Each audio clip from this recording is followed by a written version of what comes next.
হয়, আজি আমি united Tiwa peoples front UTPF Karbi Anglong কেন্দ্ৰীয় সমিতি হয় আজি খামৰেন ডিষ্ট্ৰিক্ট অফিচত আমি এখন মেমৰেণ্ডাম ছাবমিট কৰিব আহিলোঁ। যিহেতু কেন্দ্ৰীয় চৰকাৰৰ দিল্লীত এতিয়া বাজেট ছেশ্যন চলি আছে, সেইবাবে আমি দুটাকৈ কপি, এখনি কপি প্ৰাইম মিনিষ্টাৰলৈ আৰু এটা copy Jual Oram tribal minister তেখেতলৈ আমি মেমৰেণ্ডাম ছাবমিট কৰোঁ। আমাৰ দাবীকেইটা হৈছে কাৰ্বি আংলং বসবাস কৰা আমি তিৱাসকল, যিহেতু মেকিৰি হিলছ ডিষ্ট্ৰিক্ট কাউঞ্চিল ক্ৰিয়েট নোহোৱাৰ আগৰ পৰা আমি ইয়াত বসবাস কৰি আছিলোঁ। আমি ইয়াৰ খিলঞ্জীয়া হয়, ভূমিপুত্ৰ হয়, গতিকে আমাৰো ভাষা, সংস্কৃতি, ৰাস্তা ঘাট আদি সকলো উন্নয়ন কৰিবৰ কাৰণে আমাকো মানে কাউঞ্চিলৰ ভিতৰত council within the council, regional council আমি ডিমাণ্ড কৰিছোঁ। তাৰপিছতে 2 নম্বৰটো হৈছে আমাৰ ৱেষ্ট কাৰ্বি আংলং যেনেকৈ আমাৰ আমচলং PRF, এই আমচলং PRFটো প্ৰপ'জ ৰিজাৰ্ভ ফৰেষ্ট ক্ৰিয়েট নোহোৱাৰ আগতেই তাত মানে আমাৰ মানুহখিনি তাতে বসবাস কৰি আছে। তিৱা হওক, কাৰ্বি হওক, খাচী হওক, বিভিন্ন জনগোষ্ঠীৰ মানুহ তাত বসবাস কৰি আছে। গতিকে আটাইকেইটা জনগোষ্ঠীক মানে তাত PRFটো মানে ডিছমিছ কৰি তাত সকলো খিলঞ্জীয়া জনগোষ্ঠীক, কাৰ্বি, তিৱা, খাচী এইকেইটা জনগোষ্ঠীক মানে লেণ্ড পাটাটো ইছ্যু কৰিব লাগে। 3 নম্বৰটো হৈছে যিহেতু আৰ্টিকল 244 ইমপ্লিমেণ্ট হোৱা যিটো দাবী উত্থাপন কৰি আহিছে, এইটো কাৰ্বি ছাত্ৰ সন্থাৰ পৰা আৰম্ভ কৰি পেলাই বিভিন্ন জাতি জনগোষ্ঠীয়ে এটা দাবী উত্থাপন কৰি আহিছে। সেইটো কাৰ্বি আংলঙৰ সকলো খিলঞ্জীয়া জাতি জনগোষ্ঠীৰ এটা দাবী হয়, উমৈহতীয়া দাবী। গতিকে এই দাবীত আমি কাৰ্বি ছাত্ৰ সন্থা আমি সহযোগ কৰিছোঁ। কাৰ্বি ছাত্ৰ সন্থাই নহয়, যিসকলে মানে আৰ্টিকল 244 এই ইমপ্লিমেণ্ট হোৱাটো দাবী উত্থাপন কৰিছে, আমি তেওঁলোকক আমি সহযোগ কৰিছোঁ। আৰু আমিও মানে আজি মেমৰেণ্ডামত আৰ্টিকল 244 ইমপ্লিমেণ্ট হোৱাটো, কাৰ্বি আংলং আৰু ডিমা হাছাওত ইমপ্লিমেণ্ট হোৱাটো আমি দাবী উত্থাপন কৰিছোঁ 3 নম্বৰ ইছ্যু হিচাপে। 4 নম্বৰ ইছ্যু হিচাপে আমি যিটো নেকি PGR VGR ইছ্যু, খুব ডাঙৰ এটা ইছ্যু বৰ্তমান আজি প্ৰেক্ষাপটত কাৰ্বি আংলঙত। আজি PGR VGR এৰিয়াত যি ধৰণে মানে অনাখিলঞ্জীয়া লোক ওচৰত জিলাৰ পৰাই হওক, ওচৰৰ ৰাজ্যৰ পৰাই হওক বা চুবুৰীয়া দেশৰ পৰাই হওক, আমাৰ মানে কাৰ্বি আংলঙৰ ভূমি তেওঁলোকে দখল কৰি ল'লে। আৰু ইমিডিয়েট মানে তাতে নন ইণ্ডিজিনাছ যিবিলাক মানে ট্ৰাইব আছে, নন ইণ্ডিজিনাছ যিবিলাক মানুহ আছে, তেওঁলোকক ইভিক কৰিব লাগে আৰু আমাৰ এই ভূমিখিনি ট্ৰাইবেল হাতত গোটাই দিব লাগে, ইণ্ডিজিনাছ মানুহৰ হাতত গোটাই দিব লাগে।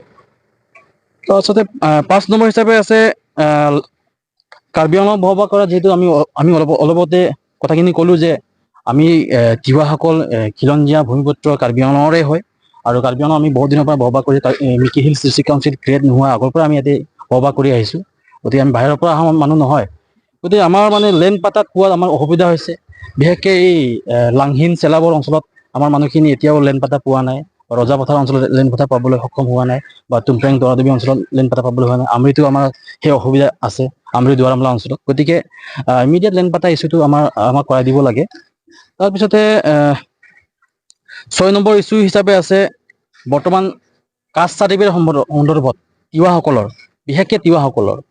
আমি 2002 চনৰ পৰা যেতিয়া নেকি SCC গভৰ্ণমেণ্ট কাউন্সিলত চলি আছিলে, CM যশোনবী ডাঙৰীয়াৰ নেতৃত্বত কাৰ্বি আংলং বসবাস কৰা তিৱাসকলক ST হিলছ হিচাপে ৰেকগনাইজ কৰা হ'ল। তেতিয়া MP হিচাপে আছিলে জয়ন্ত ৰবি ডাঙৰীয়া। তেওঁলোকৰ বলিষ্ঠ মানে পদক্ষেপত আমি ST হিচাপে ৰেকগনাইজ হ'লোঁ।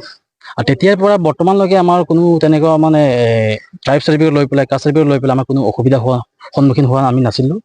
কিন্তু এই অনলাইন চিষ্টেমটো হোৱাৰ পৰা আমাৰ মানুহখিনি বৰ্তমান তাৰিখত মানে কাষ্ট চাৰ্টিফিকেট পাবলৈ মানে অসুবিধা হৈছে। ক'ৰবাত NOC ল'ব লাগে, কিবা ল'ব লাগে, তেনেকুৱা কথাবিলাক আহি পৰিছে। যিহেতু কাৰ্বিসকলো ST হিলছ, ডিমাছাসকলো ST হিলছ, গাৰোসকলো ST হিলছ, খাচী, নংটুং, খাৰৱাং, চিনটেং, পেনা যিমানখিনি জনগোষ্ঠী আছে, তেওঁলোকে ST হিলছ হিচাপে তেওঁলোকে যদি কাষ্ট চাৰ্টিফিকেট এপ্লাই কৰে, তেওঁলোকে কোনো জাতীয় সংগঠনৰ পৰা তেওঁলোকে NOC ল'বলগীয়া নহয়। কিন্তু আমাৰ ক্ষেত্ৰতে কিয় NOC ল'বলগীয়া হৈছে, এইটোতো পৰিতাপৰ বিষয়। এই বিষয়ত মানে গুৰুত্ব প্ৰদান কৰিবৰ কাৰণে আমি DC মহোদয়ক আমি আহ্বান জনালোঁ। আৰু এই চেগতে আমি সন্মানীয় কাৰ্বি আংলং অট'নমাছ কাউন্সিলৰ CM ডক্টৰ তুলিৰাম ৰহন ডাঙৰীয়াক আমাৰ যিবিলাক তিৱাসকলৰ অমীমাংসিত সমস্যা আছে, তিৱাৰ লগতে অন্যান্য খিলঞ্জীয়া জনগোষ্ঠীৰ যিবিলাক অমীমাংসিত সমস্যা আছে, তেওঁলোকে অতি সোনকালে এই টিম কাৰ্বি আংলঙে আমাৰ সমস্যাখিনি সমাধান কৰিব লাগে। আৰু বিগত দিনসমূহত আমাৰ সমস্যাসমূহ সমাধান কৰিম বুলি কৈ বৰ্তমানৰ BJP গভৰ্ণমেণ্টে হওক বা বিগত 15টা বছৰে কংগ্ৰেছে হওক, আমাক কেৱল প্ৰতাৰণাৰ ওপৰত প্ৰতাৰণা কৰি আহিলে।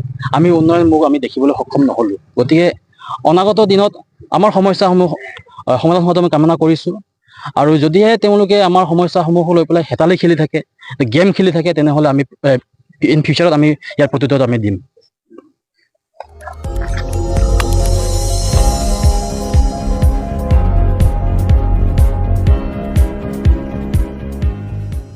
Litum kelang bom lake Malong News 24/7 hampang aparman klar da kabirta.